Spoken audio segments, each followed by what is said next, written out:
আসসালামু আলাইকুম রহমতুল্লাহি ওবরকাতু ইন্নাল হামদুলিল্লাহ ওয়াসসালাতু ওয়াসসালামু আলা রাসূলিল্লাহি ওয়া বাদ। আজকে আলোচনা করব দুশমনের মোকাবেলায় যে সূরাটা পাঠ করলে আপনি দুশমনের উপর বিজয়ী হবেন, দুশমনের উপর সফল হবেন, এমনই একটা আমল আজকে এই ভিডিওতে শেয়ার করব।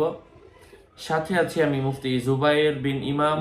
আলোচনা বুঝতে সাথেই থাকবেন। যারা এখনো চ্যানেলটি সাবস্ক্রাইব করেননি, সাবস্ক্রাইব করতে ভুলবেন না। প্রত্যেক ভিডিওতেই সাবধান করি, সতর্ক করি, বারবার বলার পরেও সাবধান না হলে এর দায়ভার কোনোভাবে আমি নিচ্ছি না। যাই হোক প্রিয় ভাই বন্ধুরা, দুশমনের উপর যদি কোনো ব্যক্তি বিজয়ী হতে চায়, দুশমনের উপর সে সফল হবে, দুশমন তার বদনাম করেও কিছু করতে পারবে না, তার জায়গা আটকায় রাখছে, তার জায়গা আটকানোর জন্য সমাধানও সে খুঁজে পাচ্ছে না।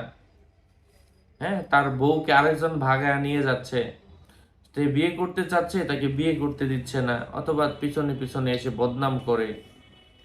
আল্লাহ পাক বলেন, তদবির করো তকদির খুলবে। আল্লাহ আল্লাহ না, এটা মুরব্বীরা বলেন।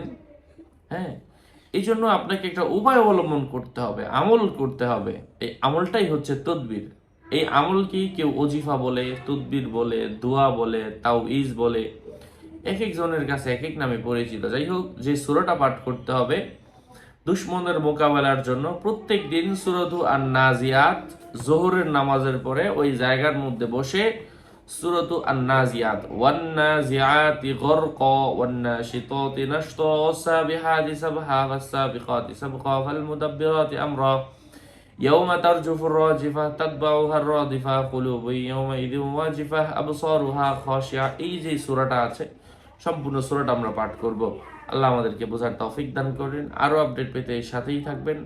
আর এই জাতীয় ওজিফার কিতাবগুলোও যদি কারো প্রয়োজন পড়ে, আমার সাথে কথা বলে নিয়ে নেবেন। 0908183699। আসসালামু আলাইকুম ওয়া রাহমাতুল্লাহি ওয়া বারাকাতুহু।